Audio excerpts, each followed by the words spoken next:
तो पाकिस्तान को यह पता है कि वो पूरी तरह बर्बाद होगा। लोन देगा कौन उसको भाई? क्योंकि 4 हफ्ते तक जंग चली, 4 हफ्ते, तो पाकिस्तान को पहले से पाताल पहुंच चुकी, अपनी जीडीपी के 10% से ज्यादा का नुकसान हो जाएगा।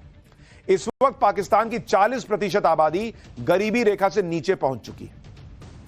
अगर युद्ध छिड़ गया तो पूरा पाकिस्तान गरीब हो जाएगा, पूरा पाकिस्तान, क्योंकि पाकिस्तान की इकोनॉमी का इस कदर भट्टा बैठ चुका हुआ है कि खुद को जिंदा रखने के लिए पाकिस्तान ने एक बार फिर इंटरनेशनल मॉनेटरी फंड यानी आईएमएफ से 16,000 करोड़ की भीख मांगी है, और इसके लिए पूरी दुनिया के सामने उल्टा लटकने के लिए तैयार है। पूरी दुनिया भी यह जानती है कि वो पाकिस्तान भारत के सामने जंग के होगी तो क्या ही टिक पाएगा, जिसकी जीडीपी भारत से 10 गुना कम है, जिसका रुपया डॉलर के मुकाबले भारतीय रुपए से 3 गुना कमजोर है, जिसका विदेशी मुद्रा भंडार भारत के मुकाबले 42 गुना कम है। भाई युद्ध हुई और हमने 1 हफ्ते 10 दिन कर लिया, ये खत्म हो जाएंगे, पैसा नहीं बचेगा। भारत वापस भी आ गया तो इनको लोन लेना पड़ेगा कि कोई हमको पैसा दो, हम कुछ खाएं। पाकिस्तान की कंगाली सबको पता है, इसके बावजूद पाकिस्तान बौखलाहट में ऐसे ऐसे फैसले कर रहा है जो फैसले खुद अपने पैर पर कुल्हाड़ी मारने जैसे। पाकिस्तान ने पहलगाम आतंकी हमले के बाद भारतीय विमानों के लिए अपना एयर स्पेस बंद किया, जिससे भारत के एविएशन सेक्टर को नुकसान पहुंचाने की कोशिश की गई। हालांकि यह कदम पाकिस्तान के लिए ही घाटे का सौदा साबित होने वाला है, उसे भारी आर्थिक नुकसान उठाना पड़ेगा, क्योंकि इससे पहले भी ऐसा हो चुका है। फरवरी 2019 के पुलवामा हमले के बाद भी पाकिस्तान ने एयर स्पेस बंद कर दिया था, जिससे पाकिस्तान को करीब 851 करोड़ रुपए का नुकसान हुआ था।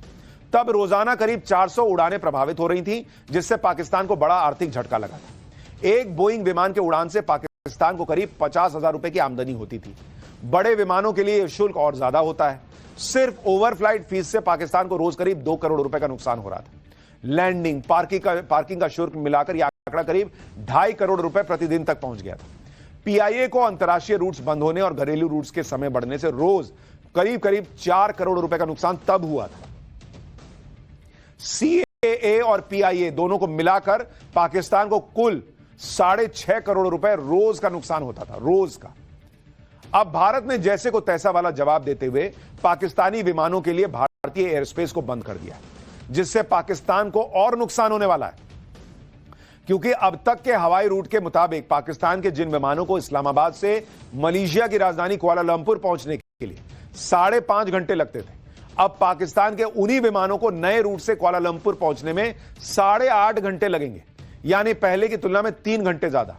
अगर उड़ान का वक्त लंबा होगा तो खर्च भी बढ़ेगा, टिकट भी महंगा होगा, जिसकी मार पाकिस्तान पर पड़नी तय है। सिर्फ इतना ही नहीं, पाकिस्तान को और भी गहरी चोट मिलने वाली है। सिर्फ एयर स्पेस नहीं, दूसरे कारोबार को भी बंद करके एक्सपोर्ट की जानकारी जुटा रही है। इसका मकसद इस तरह के एक्सपोर्ट रूट्स को बंद करना है। मतलब मेरा सामान हम तो तुमको नहीं देंगे, कोई तीसरा भी तुमको नहीं देगा। क्योंकि ये क्या करते थे कि भाई तीसरे देश से भेज दिया, दुबई वगैरह से वो कर दिया या ले लिया। नहीं भाई, पाकिस्तान को होने वाले इस इनडायरेक्ट एक्सपोर्ट का डेटा कस्टम और एक्सपोर्ट प्रमोशन काउंसिल जैसी संस्थाओं से लिया जा रहा है। जीटीआरआई यानी ग्लोबल ट्रेड रिसर्च इनिशिएटिव के मुताबिक इनडायरेक्ट एक्सपोर्ट के जरिए हर साल करीब 84,000 करोड़ रुपए से ज्यादा के भारतीय प्रोडक्ट दुबई, सिंगापुर और कोलंबो जैसे पोर्ट से होते हुए पाकिस्तान पहुंचते हैं। भारतीय कंपनियां इन पोर्ट्स पर अपना माल भेजती हैं, जहां इंडिपेंडेंट कंपनियां उन्हें बॉन्डेड वेयरहाउस में रखती हैं, ब्रांडेड वेयरहाउस में। इन वेयरहाउस में माल पर लगे लेबल और दस्तावेज बदल दिए जाते हैं ताकि ये पता न लगे कि ये प्रोडक्ट भारत के हैं। इसके बाद ये माल पाकिस्तान भेजा जाता है, जहां भारत से सीधे ट्रेड पर बैन लगा है। इसके अलावा मोदी सरकार ऑनलाइन प्लेटफॉर्म्स के जरिए पाकिस्तान में होने वाले एक्सपोर्ट की भी जांच कर रही है। यानी नरेंद्र मोदी सरकार हर तरफ से कसे जा रही है। 5 लाख करोड़ रुपए का है, जिसमें डायरेक्ट और इनडायरेक्ट इंपोर्ट के जरिए भारत का हिस्सा करीब 1 लाख करोड़ रुपए। ऐसे में अगर भारत की तरफ से पाकिस्तान को होने वाले एक्सपोर्ट पर पूरी तरह बैन लग गया तो पाकिस्तान के कुल सालाना इंपोर्ट का 20% हिस्सा एक झटके में साफ हो जाएगा। जब भारत ने पाकिस्तान से कारोबार बंद करने का ऐलान किया तो जवाब में पाकिस्तान ने भी कह दिया कि हम भी कारोबार बंद कर देंगे। अब ये आंकड़े भी देख लीजिए कि कारोबार बंद होने से नुकसान किसका ज्यादा है। भारत को बहुत ज्यादा कोई फर्क नहीं। पाकिस्तान ने भारत से करीब 3783 करोड़ रुपए का इंपोर्ट किया। इस दौरान भारत ने पाकिस्तान से मात्र 3 करोड़ 72 हजार रुपए का इंपोर्ट किया। यानी पाकिस्तान ने भारत की तुलना में करीब 1000 गुना ज्यादा सामान मंगाया। और साल 2023-24 के आंकड़ों पर नजर डालें तो पाकिस्तान ने भारत से करीब 10,000 करोड़ का इंपोर्ट किया, जबकि भारत ने पाकिस्तान से सिर्फ 24 करोड़ का इंपोर्ट किया। यानी पाकिस्तान ने भारत की तुलना में करीब 410 गुना ज्यादा इंपोर्ट किया। तो तुम हमको क्या कह रहे हो कि तुमको नुकसान हो जाएगा? अपना देखो ना यार, तुम मंगाओगे कहां से सामान अगर हमने नहीं दिया, और सस्ता कहां से मंगाओगे? बाप बाप करोगे तुम, पैर पटक के एक्शन मत लिया करो, औकात नहीं है तुम्हारी। एक तरफ भारत ने पहलगाम हमले के बदले की तैयारी पूरी की है, दूसरी तरफ पहलगाम हमले की शुरुआती जांच के बाद एनआईए ने बड़ा खुलासा किया है। सूत्रों के मुताबिक 15 अप्रैल को भी पहलगाम आ गए थे आतंकी। 3 जगहों पर आतंकी हमले की उन्होंने रेकी की। 4 ओवरग्राउंड वर्कर्स ने पाक आतंकियों की मदद की। आरू घाटी, अम्यूजमेंट पार्क और बेताब घाटी टारगेट लिस्ट में थे। सुरक्षा की वजह से बाकी 2 टारगेट छोड़े गए और हमले से 2 दिन पहले बैसरन घाटी में छिपे थे आतंकी। एनआईए जांच में 3 सैटेलाइट फोन के सबूत मिले हैं। 2 फोन के सिग्नल को एजेंसीज ने ट्रेस किया है। 20 ओवरग्राउंड वर्कर्स की भी एनआईए ने पहचान कर ली। जांच में पता चला है कि आतंकियों के पास अल्ट्रासेट कम्युनिकेशन सिस्टम था। क्या सिस्टम होता है ये भी आपको बताता हूं। ये अल्ट्रासेट, ये चीन में बनी रेडियो कम्युनिकेशन डिवाइस होती है। सुरक्षित कम्युनिकेशन के लिए इसका इस्तेमाल किया जाता है।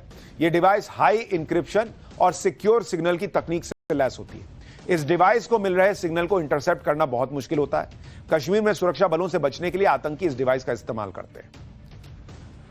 लेकिन यह तो जांच में जो हो रहा है वो पता चल रहा है। इससे यह भी अंदाजा लगने लग गया है कि भाई सईद की सुरक्षा को और बढ़ा दिया है पाकिस्तान ने। आईएसआई के सेफ हाउस में हाफिज सईद को ले जाया जा रहा है। पाकिस्तान और आईएसआई को हाफिज पर हमले की आशंका है कि हो सकता है भारत हाफिज सईद को ही ठोक दे, इसलिए लगातार उसकी लोकेशन बदल रहा है पाकिस्तान। यह भी खबर आ रही है कि हाफिज सईद को एक जगह मत रखो, बदलते रहो इसकी जगह, ताकि एक जगह रहेगा तो कहीं ठोक ना दिया जाए। एक तरफ पाकिस्तान की हालत खराब है, दूसरी तरफ भारत अपनी तैयारी पूरी कर चुका है। बॉर्डर से सटे इलाकों में जो हाईवे हैं, हमारे फाइटर्स और हेलीकॉप्टर तुरंत उड़ान भर सके। एक ऐसे ही लोकेशन से हमारे सहयोगी पुलकित नागर की रिपोर्ट देखिए। हम आपको लोकेशन कौन सी है ये नहीं बता रहे राष्ट्रीय हित में, लेकिन कैसी तैयारी है ये जरूर आप देख पाएंगे। ये आप एच बना देख रहे हैं, यानी कि ये हेलीकॉप्टर के लिए लैंडिंग के लिए और टेक ओवर के लिए जगह बनाई गई है, और ये बीचों बीच सड़क पर बनाई गई है। इसके लिए सड़क को यहां से चौड़ा कर दिया गया है। जो अभी सड़कों को चौड़ा किया गया, ये सामने आप तस्वीरें देखेंगे तो इस सड़क को, इस रास्ते को पूरी तरीके से चौड़ा कर दिया गया है।